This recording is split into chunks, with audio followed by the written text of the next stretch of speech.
Kerrit podcast. Podcast, good song. Yeah, this sounds like something carrots could grow to. Crunch into us. What's up, Doc? What are we doing? I don't know. Fuck them. Crunch.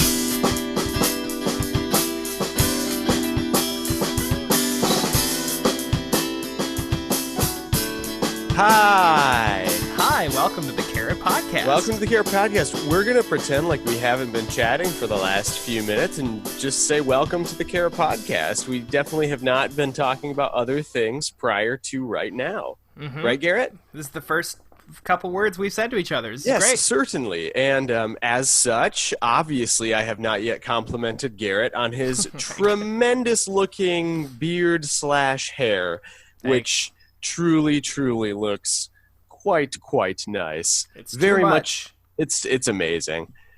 You look. I don't know. You look kind of like Zeus. I feel like maybe not Zeus. No, Zeus. Yes, Zeus or Ariel's father in Little Mermaid. Oh boy, Titan. 100%. Titan. Yeah, Triton, maybe. Triton. That's what Triton. It is. Here, I like this. Yeah, I like that too. I haven't even washed my hair today. This is just natural oils. Natural oils. I love how we're calling it oils and not grease. I'm into that. Well, I mean, you know, that's what they say when they say, like, you shouldn't use bad shampoo or conditioner or whatever because it strips your hair of the natural oils. And you're like, oh, so grease. Which is weird because I love stripping. Oh, Jesus. I love stripping. If you guys are not watching this, you're making a grave mistake. No, you're not. I will say this, though. Here's my new addiction. First of all, very easy to get addicted to YouTube videos. I'm pretty sure we've talked about this on this very podcast. I have been lately. There's a lot of, like, there's a guy, it's called The Dead Meat or something like that, but it's the kill count. So he'll go through these movies and do, like, a kill count, and he has, like, some jokes or whatever while he's describing it, and very funny. I'm surprised. Isn't that weird, though, how something so, like, I mean, it's like a statistic, I guess, he's ultimately getting at, having a kill count for movies. But it's so interesting to me how that sounds like it's almost not fun. Like, oh, okay, like a kill count. Like, yeah, there are deaths in movies, whatever. And then you start watching them, and even though there's really not much going on in these videos, and I don't want to speak for you, but it kind of sounds like I know the style that you're talking about. Well, you still love them. I'll send you one, but what got me hooked was him talking about The Rage, Carrie 2. Nice. I've never seen it, and he gives the entire plot away. He walks you through the whole movie. That sounds great. Makes little jokes throughout the time, and then he's like, and then Mina Suvari gets fucking killed, and you're like, oh, Jesus, this is fun. It's so... But isn't that weird, though? Like, I mean, it sounds like it does sound fun, but just conceptually, it sounds like stupid. Yeah, well, that's everything. Because right? Yeah, that's everything. true. What's the ones that you were talking about? A couple. I'm just gonna name a couple off real quick that I personally enjoy, and I think that you have experienced as well. At least one of them. One guy does like a whole series on horror movie timelines. It's actually called Horror Movie Timeline. So he just literally describes how like a series of movies like Friday the 13th, and is like, in this movie this happens, in this movie this happens. It doesn't really make sense considering what happened in the next one, and then in this one, and that's it. It's movie timelines. He has different playlists that are different genres. So he's done the Terminator. I did not know that. He's done Terminator. That's the sci-fi.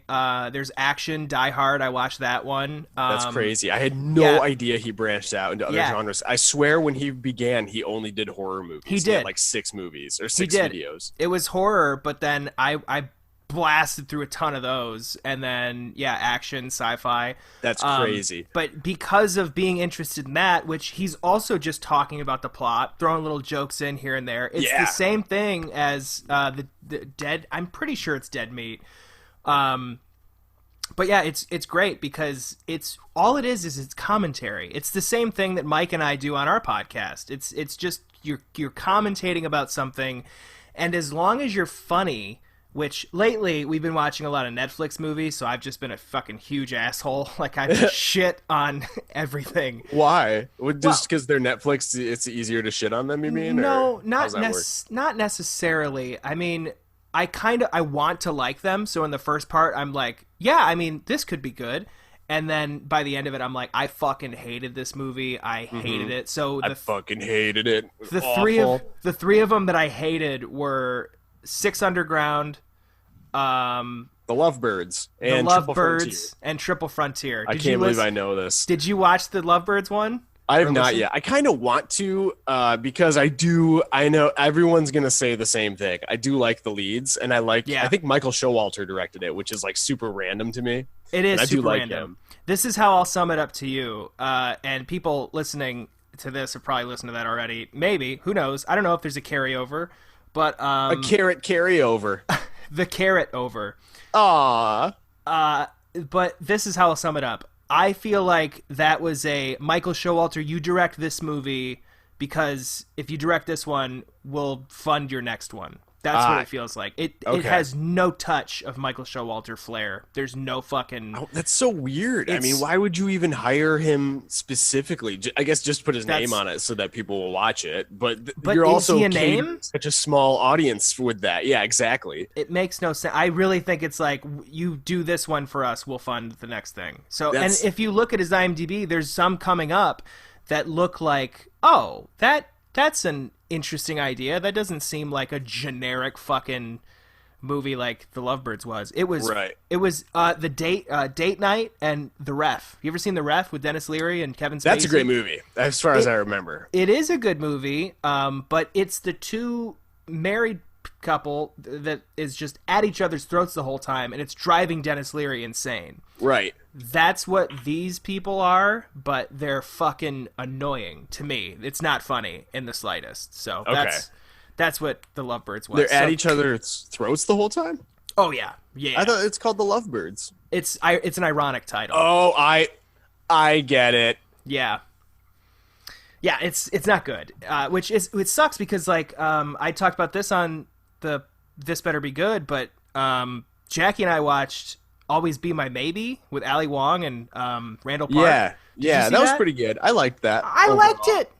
I mean, I must say I don't remember too much, but it was all right. I like the leads again. Any movie like that needs to have chemistry between the leads, or I'm so gone. And that's the thing. I think they had enough chemistry. Like, they were good in the movie together, but I hated the characters. Like, it's that thing that we've talked about before where I'm not really starstruck by who's in the movie. If I like the leads, I like the leads. If I don't like the leads, that's one thing against the movie, but it's not going to hinder it. If the performances outweigh who is on screen, like if Jennifer Lawrence is in a movie, I don't like her particularly, but I'm not going to hold that against the movie as a whole. So I don't like her. You don't like Jennifer Lawrence? Not You're really. one of those guys that doesn't like Jennifer Lawrence? Nah, not really. But she's done nothing to earn your ire. No, she's just like, I don't know. There's something I can't describe. Like, who's an actor or actress that you hate? Not hate, I guess. Just don't like. Someone I don't like. Oofda. This is tough because you're putting me on the spot. And on the spot, I can never think of things like this. Okay, well, I'll wrap up this point. I don't like her necessarily, but I liked Mother. I thought she was good in Mother. My thing is, like, I think Mother's great. Yeah. I think she does a great job.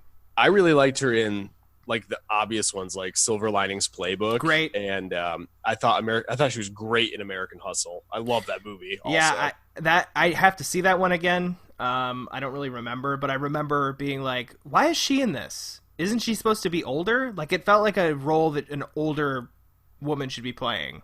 See, I don't know. I don't care about that, I gotta say. If the performance is fine, and I think she was supposed to be playing up a couple years while also still being really young. I think that was like, because I think the whole point was Christian Bale was like the older dude who hooked up and married this younger chick who happened to have a kid at a young age. That's kind of how I looked at it. I guess. You could flesh that out with characterization. I just remember that movie not being Oscar worthy. I mean, I don't know. Do you have to flesh out age differences all the time, though? No. That's the real question. You don't. I don't know. Speaking of age differences, Roger Moore in A View to a Kill. Yeah. Well, actually, I wanted to wrap up the YouTube thing. because there was like there were a couple of more examples. Because I really do think essentially all YouTube videos are completely worthless. You know, they are 100%. They are time wasters. They're content. It's so odd because the movie timelines, like, we don't need that. Yeah, that's true. And but the weird thing is, like, there are some things, like, there's some forms of media out there that truly deserve attention and respect even. But, like, you know, YouTube series, like, movie timelines really is a fun time waster, but it's not, like, the most amazing content, I guess, if that makes sense. I'm, like, I told you that one MRE, Steve 1989 channel, where he just unloads and eats MREs.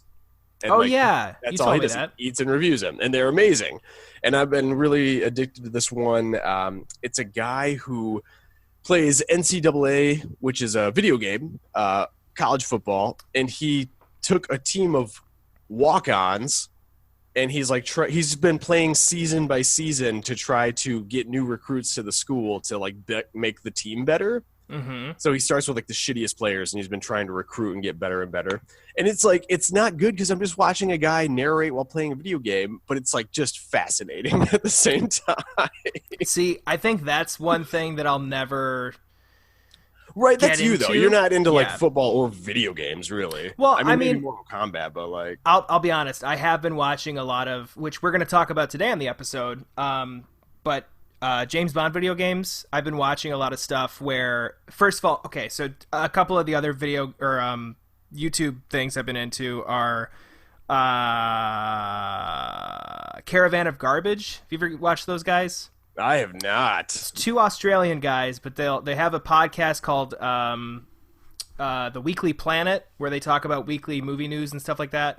And then they have videos, The Caravan of Garbage, where they'll talk about, you know, some shit movie or something good, but it's just that because I think it's almost this thing of, like, it's YouTube, it's a waste of time. Like, they take it very nonchalantly. It's kind of like what we're talking about, but they'll talk. So they talked about the Pierce Brosnan James Bond movies and like kind of reviewing it as they go, and then they're also playing the video games as they're talking while they're playing them and talking about how bad it is or how good it is and stuff like that. So there's that, but I'll kind of watch people, like, review it, but not like a walkthrough. You know what I mean? Like a 3-hour, I'm beating this game and here's me talking over it. Like, I can't I'd rather play the game than that. If you can put together, like, a greatest hits of it, like, oh, I remember that. I remember playing that game. Oh, shit, that's fun. You do that, too? You put a remote mine under a guy and blow him up in the facility? That's fun. Yeah. So I mean, I did watch a Grand Theft Auto Vice City walkthrough. I mean, I know what you mean. Like, no, not the whole thing. I mean, the whole thing is on there. I didn't watch the whole thing. I just watched, like, I skipped through to bits and pieces just for curiosity's sake. Because I haven't played that in a long time. That's a great game. What do they talk about?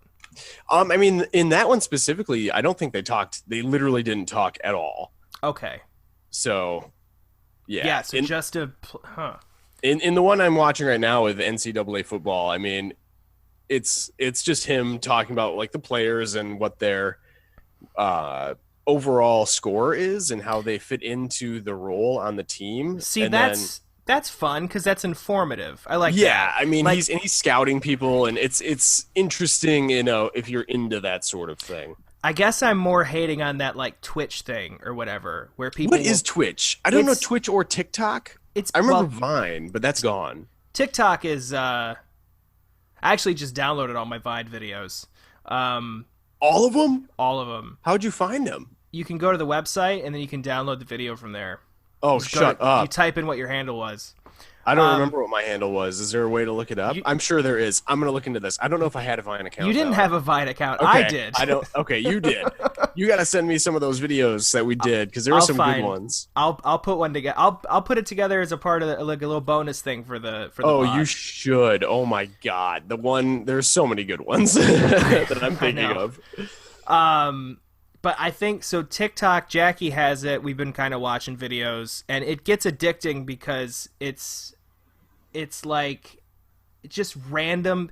It's driven by like a nostalgia thing where it'll be like people kind of acting out something, and then it'll have a caption, and it'll be like, this is people every time this happens. And you're like, oh shit, this is that thing. That is 99% of TikTok, and what good ones can be. Sometimes it's fucking terrible, and you're like, oh, I have rolled my eyes so many times while watching them, but sometimes you have a really good laugh.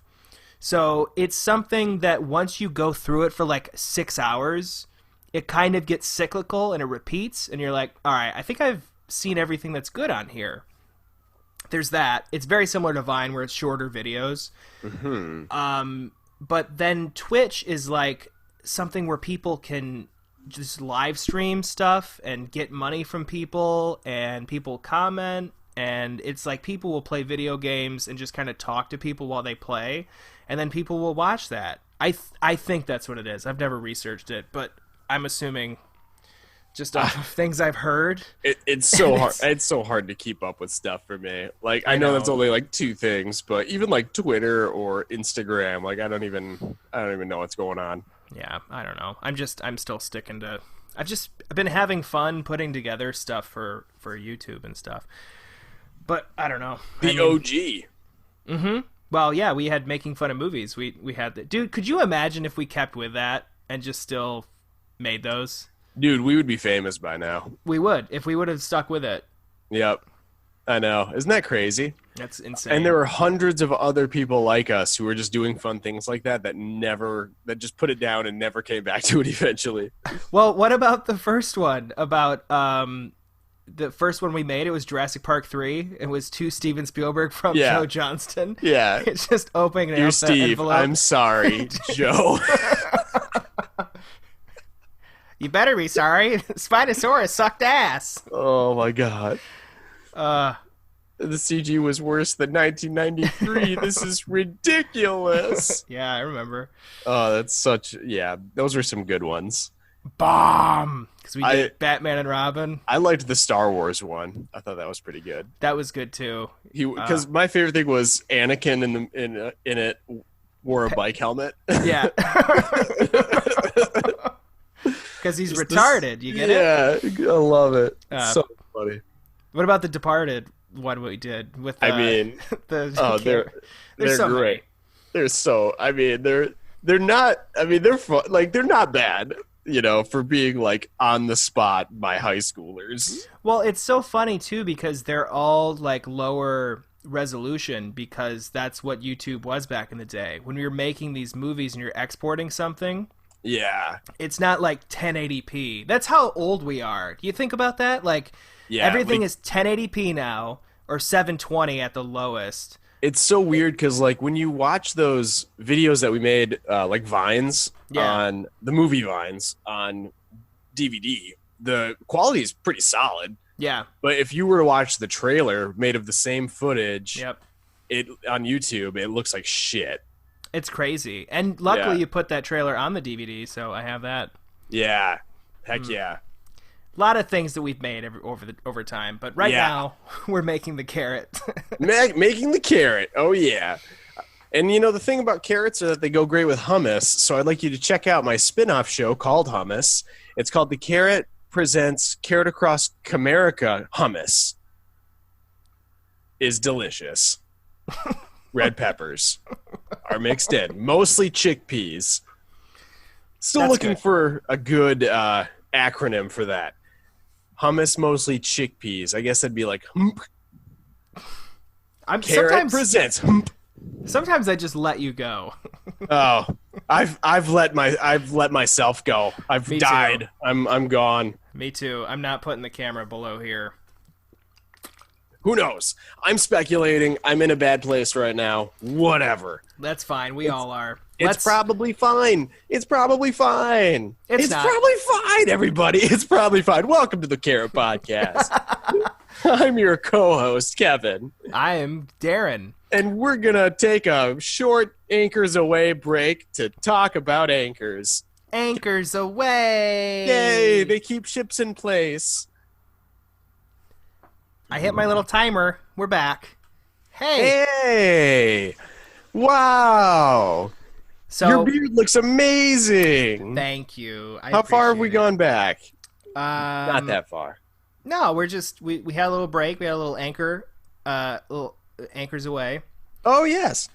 And now we're going to get into the meat of the episode, which we left off last week on how great Die Another Day is. Is that where we were? I think so. That movie is still terrible. And, yeah, but it's still great. Well, we didn't talk about this, and I think we should. Never Say Never Again. Because Never Say Never Again much better than Thunderball. Much better than Thunderball. Also stars Sean Connery, and it happens in the same time that Eon Productions and MGM were making the Roger Moore James Bond movies. So yeah. Give us your little take of this is fascinating. This is fascinating. I have no idea how this happened. The only thing that this could relate to me is, oh my God. What? Looks like Harry Knowles.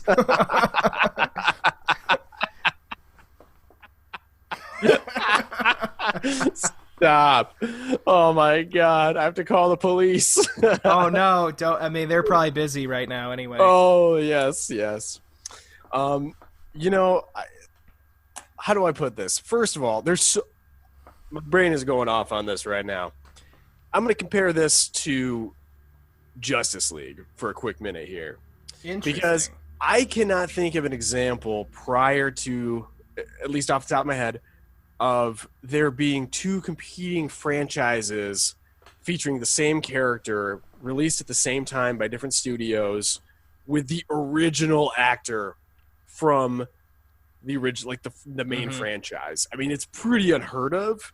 It's like if they made a Spider-Man 4 at the same time with Sam Raimi and at the same time that they were making Marvel movies. Yeah, it's also a lot like Justice League, I think, because they are re-releasing, the Snyder Cut of Justice League, and they're also adding a bunch of money to it to oversee production costs. $30 million. Yeah. I cannot wait. It could be more. I can't wait also. But it's just so weird because a couple other things. Henry Cavill is rumored to be coming back into the fold for Warner Brothers to continue to play Superman. Good. And Ben Affleck is still not Batman. Yep. So it's kind of, there's like a weird, like the universe is going on while losing one of its main stars, while another main star was not in active discussions to continue the role that had started 7 years prior and is currently, he's coming back now, it sounds like. And Justice League out of nowhere has been resurrected 3 years after its premiere to have a new life in a different form. Mm-hmm. And it's so interesting to me that there's like two different universes here going on, especially if you got Ben Affleck back, which probably won't happen. But I did hear, you never know. Technically 3, because Joker. Yeah, that's true. 3 different universes going on. And I think in some ways, I mean, it's different. It's a different scenario here because the fans wanted it, and there was so much unknown about it that it was like, and there was so much money to be made through HBO Max for content like this. Like, it's such a great idea to release this specific kind of content, which really doesn't exist too often. I mean, this is like one of those one in a million things. Yeah, they did it with Superman 2, the Donner cut. Which is not, it's better until the end, because the end is the exact same thing as the first one. Exactly. So there are examples of director's cuts that are better than the original, like Blade Runner, or everyone talks about. Yeah, Alexander. I've not seen that all the way through. I really want to. I really, really want to. I love Sword and Sandals movies. I love Oliver Stone and Colin Farrell. I love all those people. Kingdom of Heaven. I think that's another one. That one had much. Yep, totally. And so there's like a history of director's cuts, but here's the thing that separates James Bond from like the two franchises coexisting to modern day like DC coexisting. These days, there's such a need for content because there's so many streaming services and there's so many ways to voice your opinion. And so people know that there's like a Snyder cut out there. They knew it before the announcement was made that they were going to be releasing it. So like people know about these things now. you know? Yeah. And now the studios can have direct interaction with the fans and are like, oh, maybe we should just do this. Like, we have the new streaming service. Let's put this on there. Fuck it. Whereas in the 80s, it was like, I guess, a big fuck you to like try to make a new James Bond movie concurrently with another one. I don't know. That's the only reason, because Kevin McClory was the writer of the original Thunderball and had the rights to that story. The story. So he had the rights to the story, and then Saltzman and Broccoli, the two producers of the James Bond, original producers of the franchise, they went ahead and used Ian Fleming's Thunderball. So Kevin McClory and Ian Fleming wrote the book together, and then Ian Fleming took that and then wrote the book, and I think he got sued for that, and then they made the movie, and then they got sued for that because everyone's getting sued, baby. Dude, let's do this. But it's always Kevin McClory who is behind the shit, and so I'm pretty sure it's him. I feel like I keep saying that name, and I don't know. As I say it, I don't know if it's true. It sounds familiar, the name, because I remember I remember you talking about him at some point. But you're saying that he co-wrote the original story with Ian Fleming. Yes. And then Ian Fleming sold it as Thunderball, and then that was made into the movie. Yes. Okay. Kevin McClory. So he obviously lived much longer, like 20 years longer than Ian Fleming, to see Never Say Never Again be created. Oh, yeah. He died in 2006. Oh, shit. Okay. He was also a producer for Never Say Never Again. But I mean, it's so interesting because this movie is Thunderball. This is like the original. Literally, it's just Thunderball. Yeah. Yeah. It's better than Thunderball. It is. This is also Rowan Atkinson's first movie. And Irvin Kershner directed it after Empire Strikes Back, so it has a pretty high degree of prestige along with Sean Connery's return. So here's a quick rundown. I'm pulling up stuff on IMDb. This was not part of the franchise produced by MGM and Danjak. I don't know what Danjak is, but... that's actually Danzig. He's part of a metal group. Mother! Executive producer Kevin McClory, who is producer and co-writer of Thunderball, won a legal battle against Ian Fleming to make his own Bond movie. The settlement stipulated that it had to effectively be a remake of Thunderball. So this dumb twat takes it to court, wins the case, and he can make a Bond movie, but only if it's a remake of Thunderball. And is that the only one he could have ever made? Like, there are no ideas to make a new series with Sean Connery resuming the role based on original ideas? Nope. Only this one. This is so amazing to me because, I gotta also say, how the fuck did they convince Sean Connery to come back? I don't know, but this is another thing that I saw. George Lazenby was considered by executive producer Kevin McClory to play Bond, but was dropped from consideration when Sir Sean Connery confirmed he wanted the role. I know why he wanted the role, because I've seen this in archival footage about making of. He was pissed at Cubby Broccoli, one of the producers, for underpaying him as Bond. And because that's one of the reasons he left the franchise as well, is because he felt undervalued and underpaid, and normal way. Mm-hmm, and he came back to Diamonds Are Forever because they gave him more money. But yeah, I mean, so he did this as a fuck you as well. It's so odd. Sean Connery was also 52 at the time of filming, so the writers decided to make James Bond a retired secret agent. However, he was 3 years younger than Roger Moore when he played the still-serving Bond in Octopussy. He wasn't retired in this movie, though, so I don't know why that's in this trivia. I don't know. I know they do reference his age, though, so yeah. I don't remember exactly the context. But maybe they do reference him being retired? I don't think he's retired because he's still... With M, he still does stuff. Yeah. I don't know. That's good to look at. I'd love to watch that again. I mean, I think that's a solid movie. So this is basically what we're talking about. I'm pulling this all from IMDb, so if you guys want to read along. But The Warner Brothers movie was intended to go head-to-head with the official Eon Productions Bond franchise movie Octopussy at the box office. The movie was released 4 months after Octopussy because the movie starred Roger Moore and Sean Connery, each equally recognized to the movie-going public as James Bond at the time. Much of the talk in the press was of a Bond versus Bond or Battle of the Bonds showdown at the box office. Most industry analysts predicted that this movie would win out at the box office due to the return of Connery, more press, and a significantly larger production budget than Octopussy. Once again, going into the fact about how Eon and MGM are cheapskates. Yeah.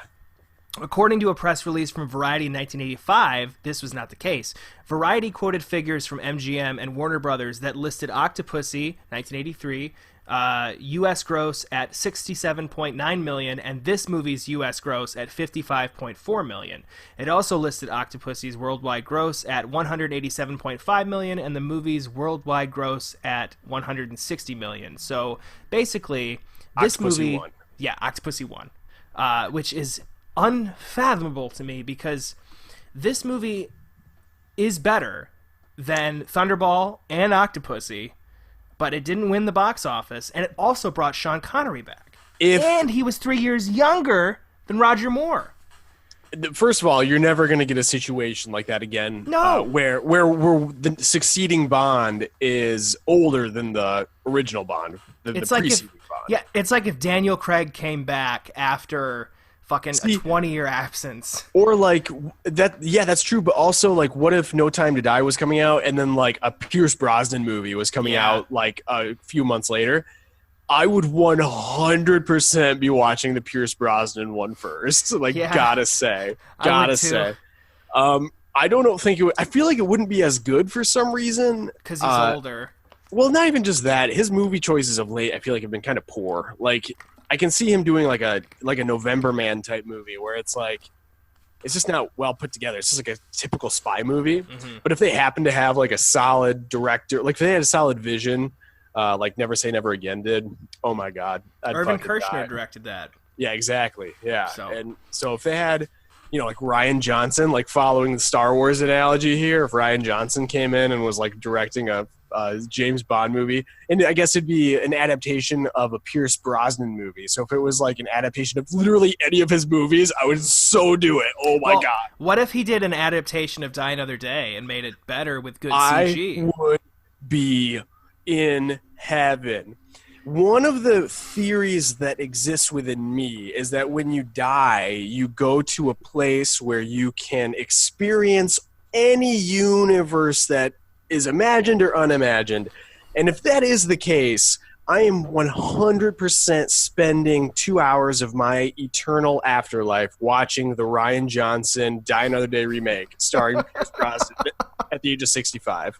That sounds great. God, it does, doesn't it? It sounds awesome. Did you see that live stream that he did for GoldenEye? I didn't. I saw some of it. I didn't watch all of it. I would like to because it's right up my alley.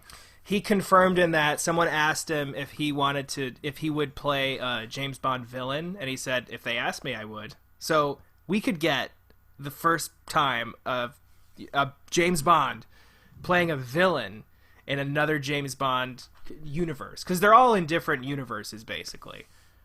It's such a weird... This is totally something I feel like we have not touched upon. Can we touch upon it after I go take a pee-pee? I've been drinking a lot of liquids. Okay. That's fine. I'll see you later. Okay, bye. Oh, did you listen to my fun little thing that I said? I did, last you week? Son of a bitch. Was it cute? It was adorable. Aww. I'm going to go pee. Guys, enjoy some barn music. We'll be right back. Bye-bye. Okay, hold on. That's a little loud. Oh my God, yeah, that's very loud. Go fuck yourself.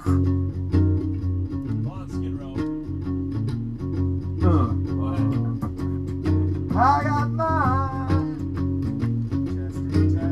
Well, my girl isn't around tonight. My girl's not around tonight.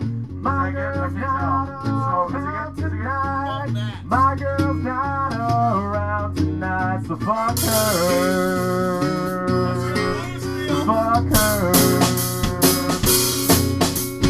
My girl's not around.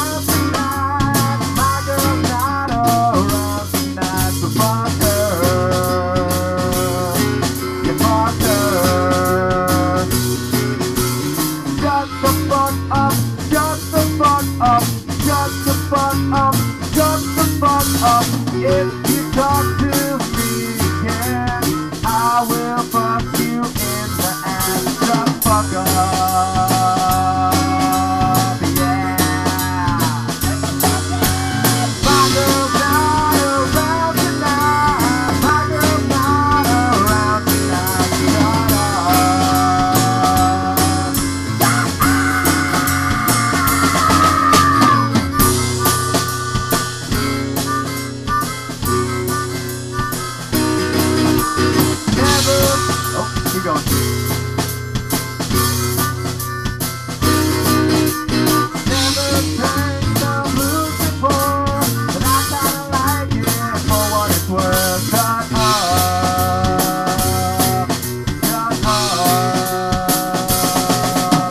I give you the finger, you give me a win. Give you the finger on the deck. Shut up.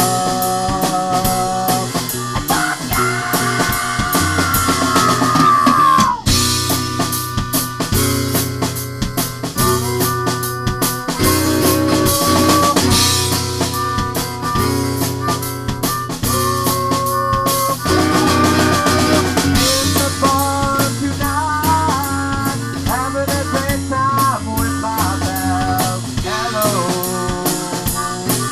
hello. Got some fresh socks on, they feel great. My shoes are tied down. What do you say? Red light.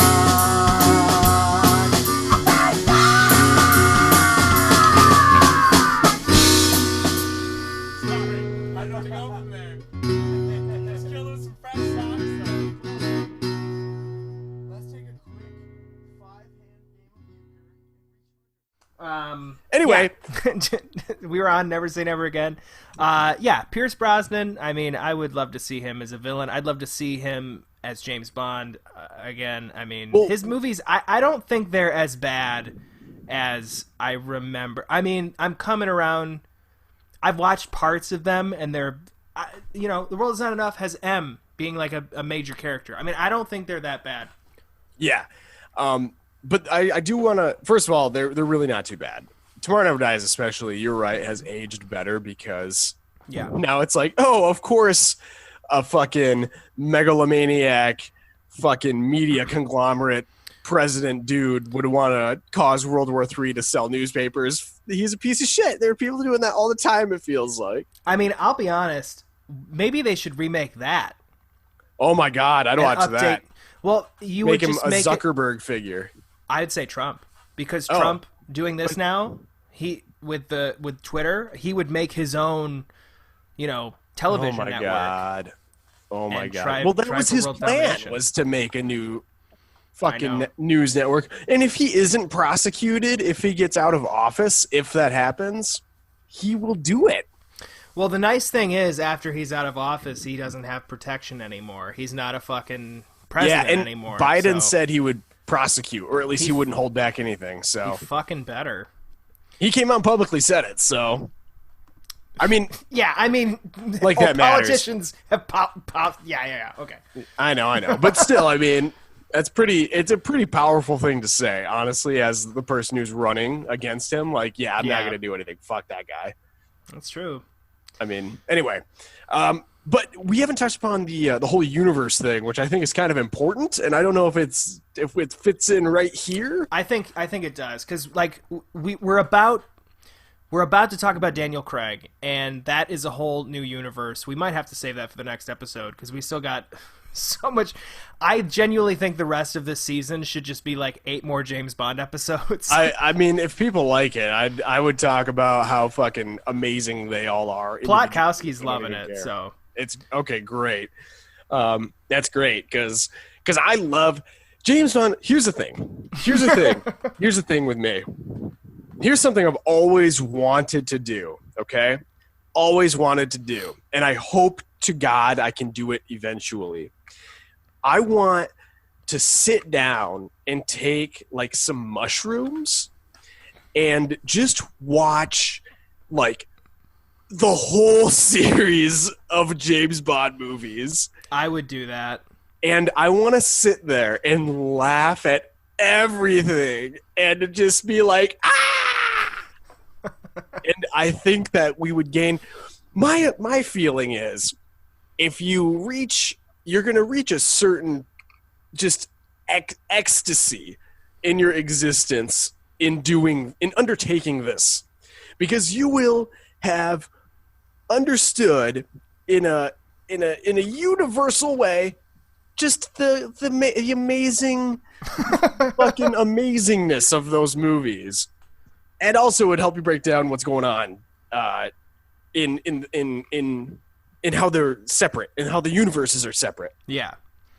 Well, yeah, you were talking about the universes. So let's get down to business. Let's get down to brass tacks.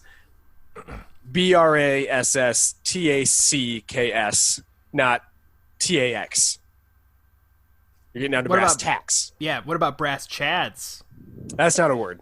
Chads. You're Those are thinking the of little, hanging chads. Yeah, those are the little. They caused George W. Bush to get elected, which is what launched us onto this entire roller coaster that has been cascading downwards. Voter suppression. LOL. Kidding. It's whatever. Mail-in ballots, guys. So, Okay. no. So technically, the first universe of the James Bond franchise would be from Dr. No to Diamonds Are Forever, because On Her Majesty's Secret Service is the one that's between You Only Live Twice and Diamonds Are Forever, and that one is notorious for having George Lazenby. We've covered that on a previous episode. Yes. But those are technically one because of the marriage to Tracy, and then him, Sean Connery coming back and exacting revenge on Blofeld. So those are technically one. But then, I think I know where you're going. Is it going to be how You Only Live Twice also features Blofeld, so you could easily cut out On Her Majesty's Secret Service because there's no mention of a wife in Diamonds Are Forever? I guess there's not, but I think he wouldn't really be chasing him in You Only Live Twice, or like in Diamonds Are Forever after the events of You Only Live Twice. I feel like the revenge idea is what is pushing him to do it. That's possible, or it could be that Blofeld got away and he's just like, I have to get him because I am Scottish. Well, I guess, but then what I was going to say is technically the Roger Moore era is connected in that same universe too, because in For Your Eyes Only, which is a part I do not like about that movie. I think it's very hokey and stupid. Oh, I love this part. It's like one of my favorite parts of the it, movie. Is it Hell really? Yeah. That and him knocking the car off the cliff. I like that. It's him, picking up Blofeld, which also, because of the rights issues, they couldn't use Blofeld, so they just wanted to kill off that character. Couldn't refer to him as Blofeld, but you know who the fuck it is. He's in the credits as bald guy in wheelchair, I believe. Yeah. But he's visiting Tracy Bond's gravestone.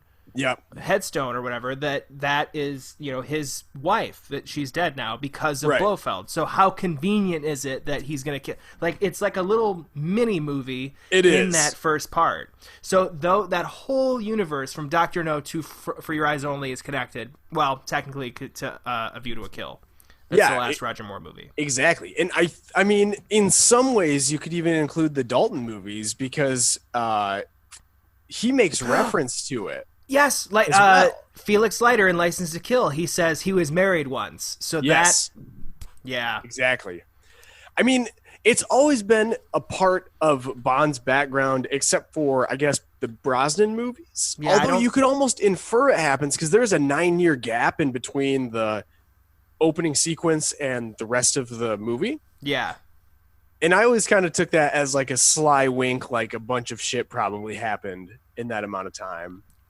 I would love to know the missions that happened between the first part of GoldenEye and the second part of GoldenEye.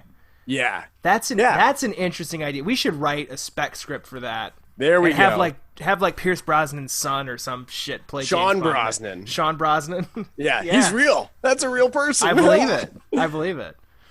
Hang on, I'm going to throw this book at my cat, but not hit her so she can stop meowing. There we go. I didn't hit her. Don't worry, people that are not into animal abuse. Not into animal abuse. People against animal abuse. It didn't work. Sometimes if you get it just close enough, she runs away, but she'll come back like 30 seconds later anyways.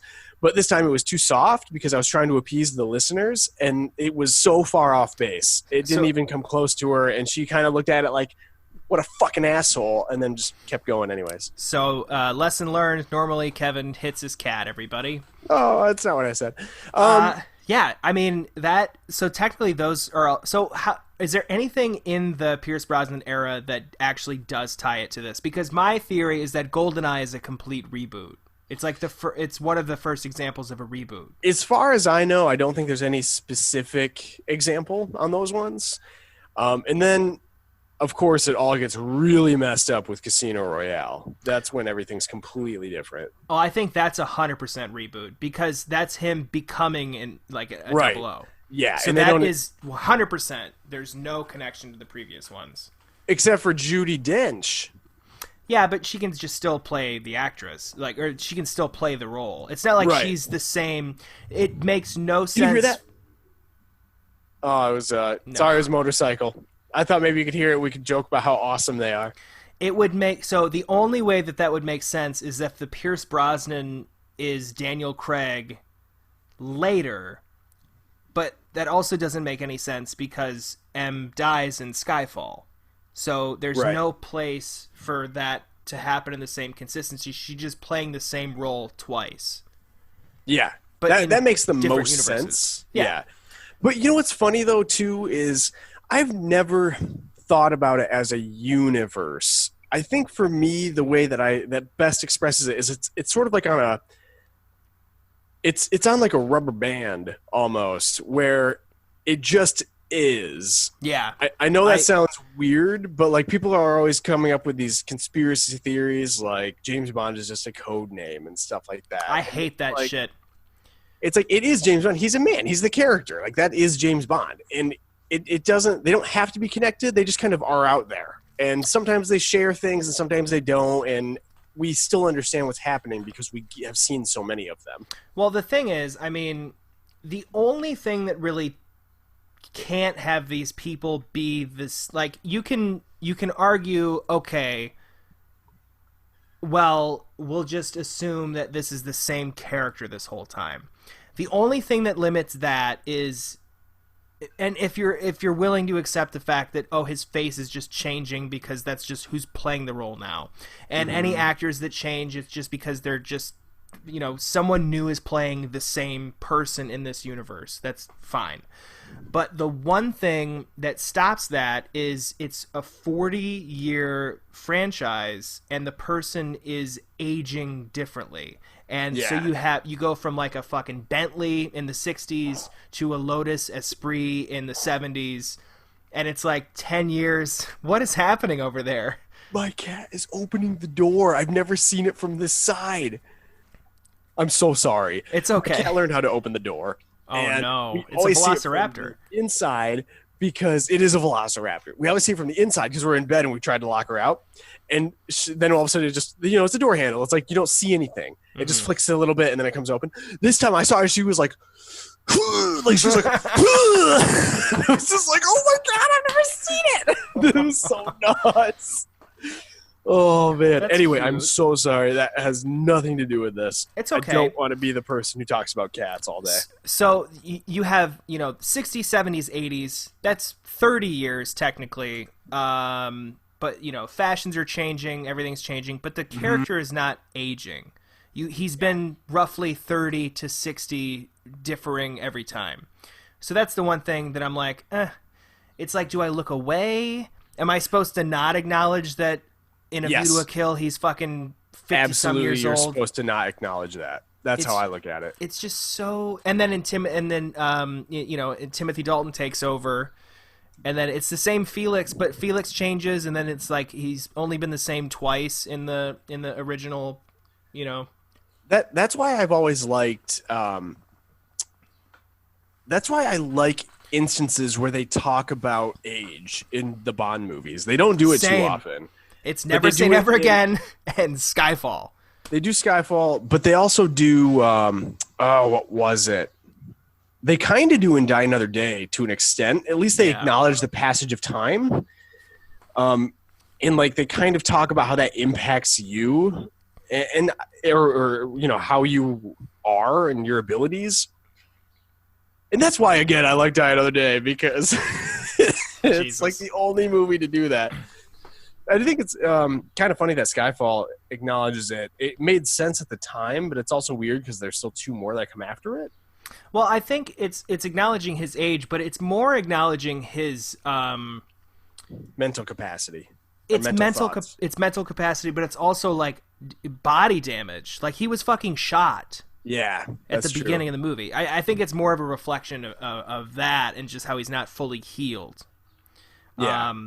And same as World Is Not Enough. I forgot about that because he's got the shoulder or whatever, the dislocated shoulder. Yeah. He's fucking damaged goods. Yep. And then there's one more after that, Die Another Day. But this is the thing that I thought of. In GoldenEye, Judi Dench is the new M. She takes over as the new M. Yep. So the evil queen of numbers. yes, she refers to James Bond as a misogynistic dinosaur, a relic of the Cold War. So Yeah, all that love shit, it. Great. it's fantastic. But that also ties him to the previous franchise. So I genuinely think that from Sean Connery to Pierce Brosnan is supposed to be one guy. Yeah. I think that's true. I can see that. I can see where you're coming from.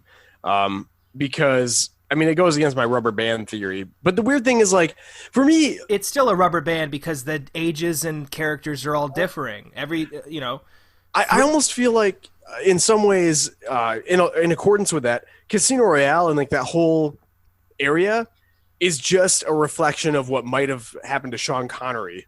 You know? Like, they all... It represents everyone going through that. Well, no, because it would be the same story, but it wouldn't be the same timeline. Because in 2006, when Casino Royale came out, it's set in the 2000s. In 1962 is when Dr. No came out, so it would be a different timeline, and it would be a different. Yeah. That's why it's all rubber. It's all like a rubber band to me because it's all like. I guess for me, it's kind of hard to acknowledge that there is a definitive origin. It's hard to acknowledge that an origin movie took place 40 years after the original, and for me, because it exists in a weird timeline. And because everything's so shaky and everything is sort of... I mean, it's a weird franchise, honestly. I will throw this. Doesn't Spectre kind of ruin that, though, because it brings Blofeld up in a different way? I mean, that can just... that doesn't really ruin it for me, although I think that is stupid. Yeah. It doesn't ruin it just because everything's so malleable in that world. Everything is just so... I mean, the fact that he drives an Aston Martin that's from Goldfinger, like, that always happens. That happens in GoldenEye. Or GoldenEye. Yeah, GoldenEye. And so stuff like that is just littered throughout the series. Like, those are hallmarks of the franchise, to have these characters or these vehicles or these weapons. So it didn't bug me too much. I just hated that movie. I mean, that movie was so dumb. It's the same effect. It's so weird that there was like this weird period of time where, and this is pretty universally acknowledged, so it's not like I'm covering any new ground here, but where the villain would willingly give himself up and then expose himself as who he is. That was more of a Skyfall thing. But also that the villain was hidden. And everyone was like, oh, it's not Khan. It's a new character played by Benedict Cumbersnatch. And then it's fucking Khan. And it's just this weird thing where it's like, dude, we knew. Then you lied. Well, you're trying to throw us off. It's fan service in the worst way possible because they tell everyone's covered this, but they tell their name, and then in the audience you're supposed to be like, ooh, I know that character, but the character in the film is just like, and so it has no effect on the person, you know? And Spectre fucking is stupid. It's so dumb. It sucks because that first scene is so great. It's so good. And there are good moments. I feel like that movie could really use a new edit. Like, they could release the Snyder cut of Spectre. I would love to see that. Maybe maybe they should just start remaking Bond movies. Remake all the bad ones. The universally bad... I'm kidding. See, my thing on Bond, though, is there's so many areas you can explore with Bond. there's so many stories you can do. Like when you said the For Your Eyes Only thing, where it almost feels like a short movie. Yeah. What if it was just a movie of a bunch of short movies like that? Like I would love that. It was like it would be like, do you know? The Simpsons. 22 short films about Springfield. It's from like season 4, I think, or season 5. It's literally like a Pulp Fiction ripoff where they just have like a couple minutes of story for, different characters, and they try to squeeze it all into one episode. I would fucking watch the shit out of that. So basically, it would be the cold opens of Goldfinger, Thunderball,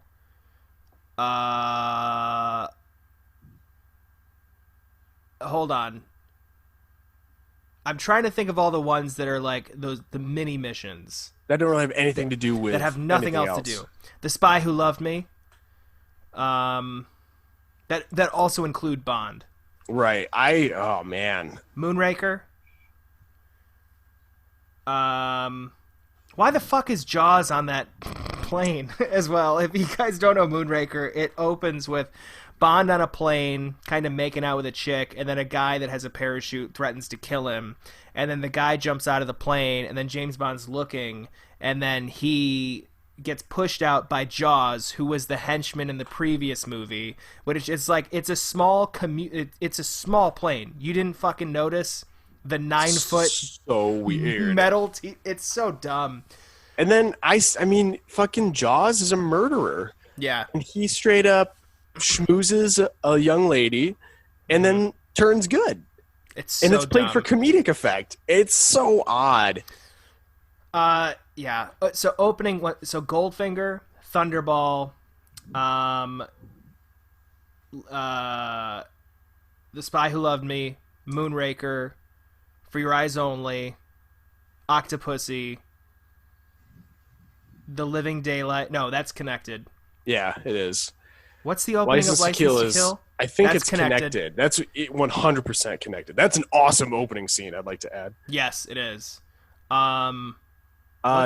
Tomorrow Never Dies, I think, could be tacked in there. No, because that's connected. That's the little red box. Right, there's Ricky Jay. Yep. There's none that are, like, not connected anymore. They're all connected. Every single one of them. Yeah. But, wow. That was, like, literally... That was such a staple of the Bond franchise to have these little mini movies. Mm-hmm. Rank yours. What's your favorite one? Out of those ones, Spy Who Loved Me. Oh, with the skiing? Fuck yeah! And then it gets into he's parachuting into the Union Jack, motherfuckers! Yeah, that's great. That's iconic. I'm gonna say mine is Goldfinger. It's the first one. It's like the fake little duck thing that he's like in the water with. He's got the plastic that sounds like farting, and then he's in the lair. And then there's an explosion. He's got the white tux, dude. That was good. Then he gets back to his place. And then he fucking fights the guy in the craziest fight scene you've ever seen. And he electrocutes him. Yeah. He's got a little quip saying that shocking. Yeah. Quip. Yes. I love that movie. That one's fucking great. That's great. That's the best. And then into the best Bond song, one of the best. Goldfinger. The best one Spy Who Loved Me. Yes. Yeah. I agree. 100% agree. That song came on the radio when oh, geez. When was this? I feel like the quarantine was just about to start, and I was driving home from work, and it came on, and I was just like, damn, this is hitting me in the feels right now. This is crazy. Okay. I think we probably got to get out of here, right? I mean, pretty soon. Is there enough content for an episode? Oh, 100%. We'll figure out if all that ranting in the middle should be a bonus or not. Yeah, please. Yeah, if you wouldn't mind cutting out all the controversial stuff just for now, and then just releasing mostly James Bond tomorrow, and we can talk more about it later. Yeah, we'll see. We'll see. Uh-oh. I don't like that. That's scary. I think that first 30 minutes is good. It's just kind of, maybe, I don't know. Well, it's all video, too, so it's so hard to see. Right. But, yeah, I'll have to edit now. But, yeah, I think the next couple episodes, we still got to cover the Daniel Craig movies. I think we should cover the music. I think we should start ranking the Bond songs. And let's just say our bottom right now on the count of 3. 1, 2, 3... Spectre. Die Another Day.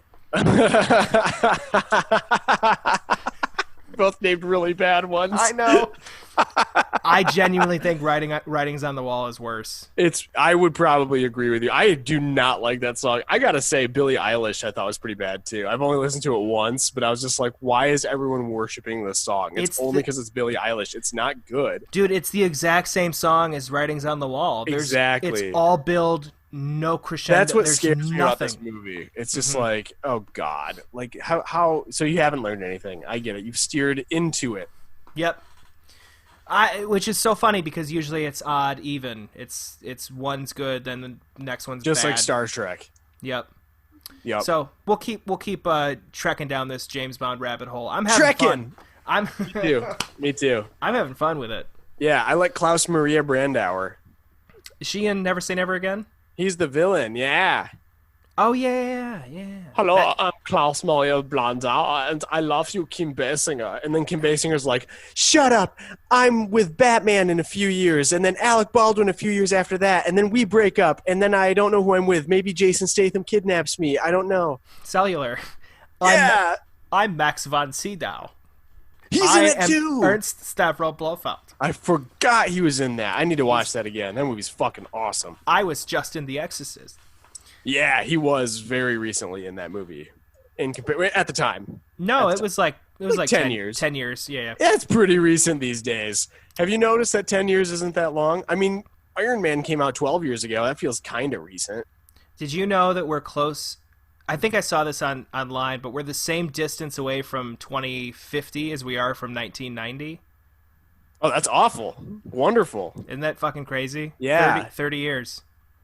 Great. Well, this has been the Kerrit Podcast, everybody. Sorry, what I meant to say is, well, this has been the Existential Crisis Show, everybody. That could be the Kerrit presents Existential Crisis. If I'm keeping something as dark as that, I'm keeping all the shit in the beginning. Aww. Ah! Oh no. It's all in good fun. I love you all. Thanks. I love you, Kevin. I love you too. Aw, that's nice. Be safe out there. Don't finger your cat's asshole. Why? Were we not supposed to do that? Because no one told me is all. So certainly going forward, I'll look into that. But, I don't think I should be judged for having not known of that previous to now. I love the idea that Heather's in the room and has no idea what you're agreeing to do. Cat's asshole? Fingering? What? Oh, now she does. Oh, jeez. Okay. Have fun, everybody. Good luck and don't, well, go ahead and riot if you want. I don't care. Nothing matters anymore. Just wash your hands. Just wash your hands out there.